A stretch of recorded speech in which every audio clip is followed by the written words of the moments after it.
Hi, Jam! Hi, tita. Pwede ko na matuganan sa mo ang kompleto nga name. Okay, ako di ay si Jamaica Amor Dabalos. Okay. Unsa man ang ato ang relasyon sa matag usa? So, well, you're my tita and I'm your pag-umangkon. O pag umangkon. Yeah. Unsa man pagkahitabo nga pag umangkon ka nako? Tungod kay, igsuon ti ka sa huang amahan. Okay. Pwede ka mo share gamay sa story, Jam. Unsa nimo pagkaila sa imong papa kay ang story man gud ani niya. Bata nun pa to, amahan na nakarelasyon sa mama ni Jam. Unya karon dugay na silang wala nagkita kay nay mga problema backstory. So pagkadako ni Jam, ikaw na mo sumpay Jam, pagkadako nimo unsa mo to nahitabo? Well, pagkadako nako adto nga time is high school ko and then ana pa nauso sa ako ang pag Facebook. And then ang ahora jud na nahibalaan sa akong papa is iyaharang name. Jud nagitiman-an nga name nga okay mao ni pangalan sa akong papa. And then that time nag Facebook ko kay na ako sa down nga sitwasyon kay daghan naging problema. So nakaunahon ako nga what if ka akong i-try og search ang papa sa Facebook. Kay basig ana ra ko makita sa hang nang what if naa sa Facebook. So pag search na ako sa Facebook, adto nang gawas ang klaseng mga dagway. And then mo to nga tagsa-tagsa ton adtong mga person nga nanggawa sa Facebook is ahaw jud gi-ask aho ang lola to nga la mao ni ang papa anpud siya nga kani mao ni ang imuhang papa then adto ko na kurat like murag kog na shock ato nga nga murag nalipay kay mao da ni naong sa akong papa nga. So mao to tita to na ilan ako ang papa sa Facebook ra.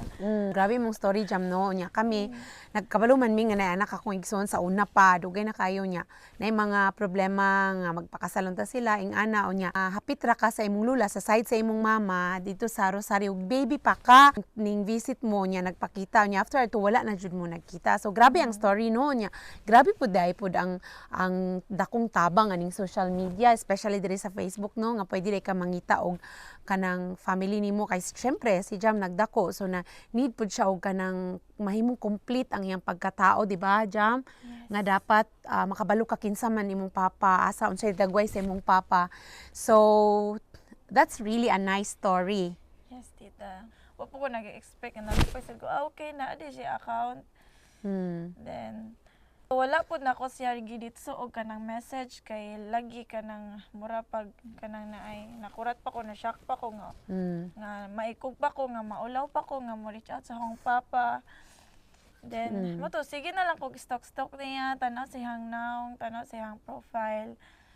Mo to yung pamaagi tita nga nailhan ako akong papa.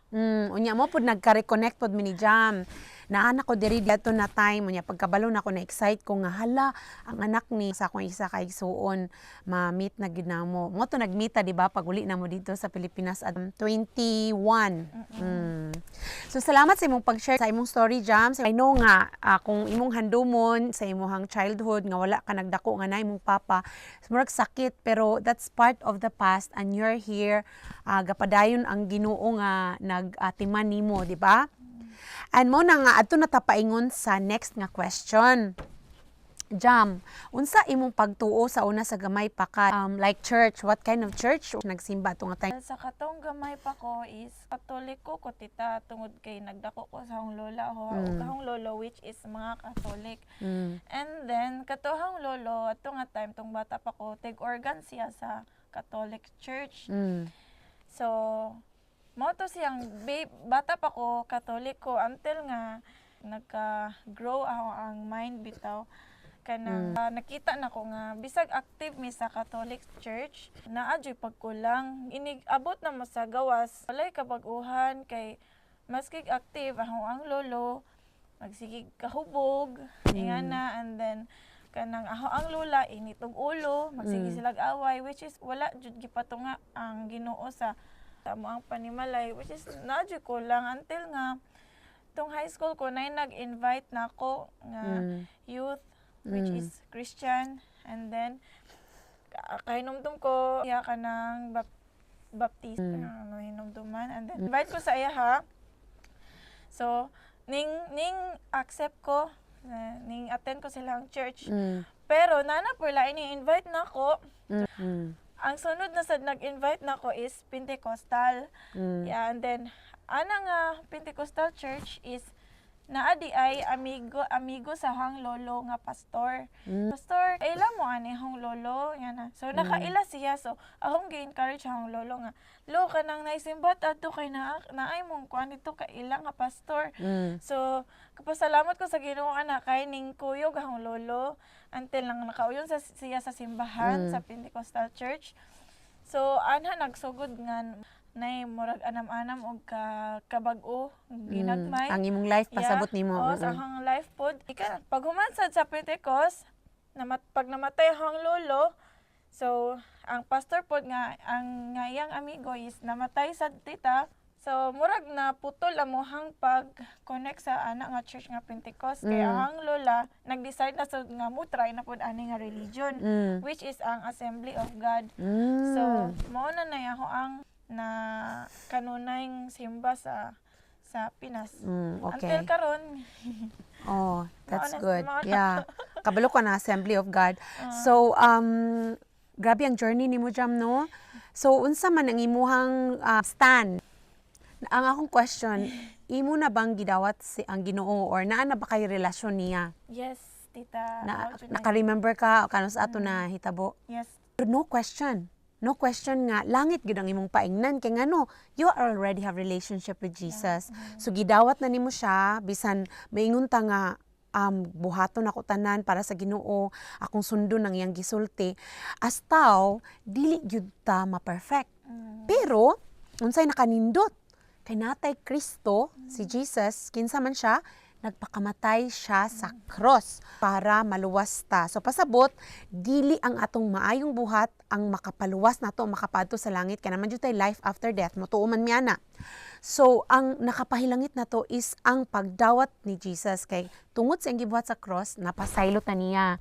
So bisag ma-fail ta, di man na malikayan, mabito nang nagpakamatay siya, kay nakita gyud nga hopeless gyud ta. Kaya bisan mo ingon tag 1 to 10 ang iyang commandments, dili man gyud nato faithfully matuman in our life. Pag, for example, na 50 years old ta diri sa kalibutan, in my 50 years, dili jud ko makaingon nga nabuhat yun ako, nasunod yun ako ang 10 commandments sa Ginoo. So, dili na maoy makaingon nga mahilangit ko. Ang Ginoo gyapon Oh, mag-judge. tungod kay gi-accept na ko si Jesus, ang iyang dakong grasya, pagpakamatay niya sa cross, anang iyang pagkabanhaw, defeated na ang sala. So, kung dawaton na ko ang iyang sakripisyo, mauna nga naa, iyang grace, naa ang kaluwasan. So, I know nga kitang tanan, nag-on pagyud ta, nag-learn pagyud ta, nagkat-on pagyud ta. Pero atong siguraduhon nga luwas gyud ta, dili tungod sa atong buhat, tungod sa gibuhat ni Jesus. Ang kung gidawat nato siya, gi-admit nato nga makasasala ta. So kung gidawat nato ang kapasayloan sa atong mga sala tungod sa gibuhat ni Jesus sa cross. So mo na siya, daghan man tag relihiyon, dili na siya moay makaluwas.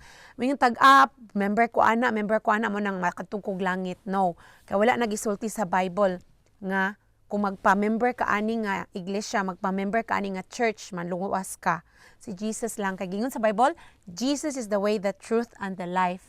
No one comes to the Father except through me. Ingon si Jesus. Kay ngano siya man ang nag-offer.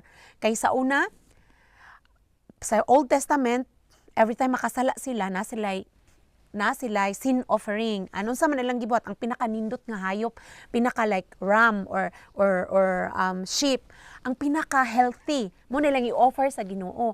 Pero sa panahon ni Jesus, karon nga period, gihimo ni Jesus iyang kaugalingon nga sheep, nga offering sa atong sins. Ang atong kamaayo, ang atong pagkamaayo, magsimba ta, magpray, makipagmaayong relasyon sa usag-usa sa atong neighbors, tungod na kay gipasaylo na ta sa Ginoo, gidawat na to siya, so naay resulta. Para atong imong giingon nga na ako ani nga simbahan pero walay kausaban. Makita na ako na kulang, murag empty gihapon imong heart. So naa ka sa seeking adto nga time, nagsika hangtod niabot ka sa mga churches nga naay joy. hangtod karon Assemblies of God. Naay joy ang imuhang pakipagrelasyon sa Ginoo kay ngano naa ang tinuod nga Dios, no? Kanang buhi siya nga Dios. Dili siya kanang ritual, dili siya relihiyon nga mo ni buhatan ni dili nga na resulta ang maayong buhat tungod kay nanatay Kristo naay kausaban ang atong kinabuhi. Salamat sa imong pag-share, Jam. I know that God will bless you and God will continue to help you grow in your faith.